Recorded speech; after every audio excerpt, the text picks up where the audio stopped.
Let me tell you,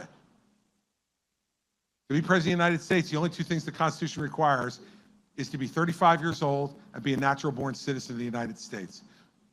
I'm sure if Ben Franklin, Thomas Jefferson, John Adams, and George Washington thought that anybody would ever have the audacity as a convicted criminal to run for president of the United States, they would have also put in there and not been convicted of a federal crime. But they never thought anybody would have the gall to actually offer themselves for the presidency after being convicted of a federal crime.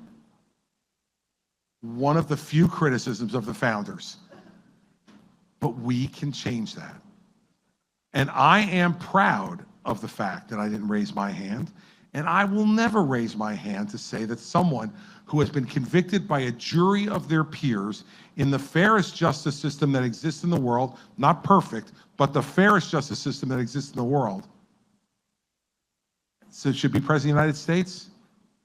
No chance. Christie is still far behind in polling, but that hasn't stopped him from hitting his best strategy, directly going after Donald Trump's legal issues, while the rest of the field just kind of dances around the subject. Some still wonder why he wasn't this honest in 2020 when he was helping Trump on debate prep and following him around on campaign stops, getting disrespected over and over again like this.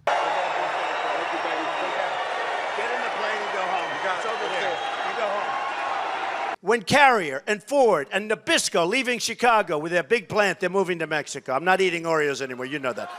But neither is Chris. You're not eating Oreos anymore. No more Oreos for either of us, Chris. Don't feel bad for either of us. Actually, maybe that's why Christie's on the attack against Trump this time around. The public humiliation was just too much.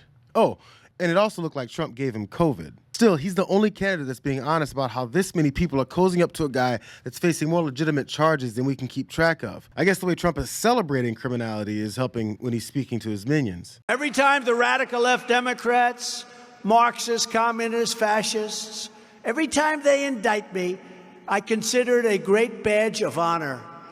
There must be something a little strange up here because most people crawl into a corner and they die.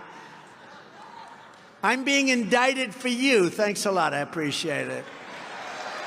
I am. I'm being indicted for you, actually. What he recognizes is that the base he's cultivated will cheer after every piece of damning evidence comes out against him and add to it to the list of the horrible things that they're willing to support. They'll even applaud when he accidentally tells them just how much better his life would be if he didn't have to be near them. But he's gracious enough to sacrifice for it. Many people ask me that question. They say, how do you do it? And I do it because I feel real love and I feel real appreciation. And I do it because it's more important than anything else I could do. I could be living a very nice life in the most beautiful places all over the world. And here I am with you in Iowa. Do you know that I could be hanging out in a resort on the other side of the world, but instead I've given it all up to be here in Iowa, hanging out with you? Guess being disrespected must be part of what draws these folks in.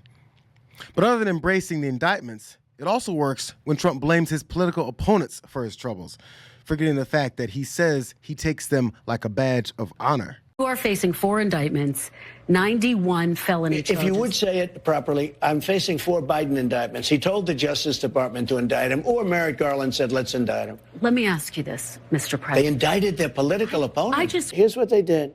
They saw this happening. And he went to the Attorney General of the United States, and he told him, indict Trump. There's just no evidence of that, Mr. Crooked Joe Biden pressed deranged Jack Smith to do this fake indictment on me in order to take the pressure off the fact that they caught Joe Biden stealing $5 million, and that's just the beginning. Thank you very much. And this leads to elected officials having to focus on dispelling Trump's lies rather than legislating, even marching the Attorney General out to respond. Mr. Attorney General, I want to give you a chance to respond. Was the president telling the truth, or was he lying when he said that President Biden told you to indict him? No one has told me to indict, and in this case, the decision to indict was made by the special counsel. Our job is not to do what is politically convenient. Our job is not to take orders from the president, from Congress, or from anyone else about who or what to criminally investigate. As the president himself has said, and I reaffirm today, I am not the president's lawyer. I will add, I am not Congress's prosecutor. The Justice Department works for the American people. It might say more about how Donald Trump approached his relationship with his attorney general than it does about the allegations that Biden told Garland to indict him. It's another stark illustration of the way he thinks the executive branch should be run, with himself in complete control of everything, including his attorney general, to settle public political scores. The projection is real.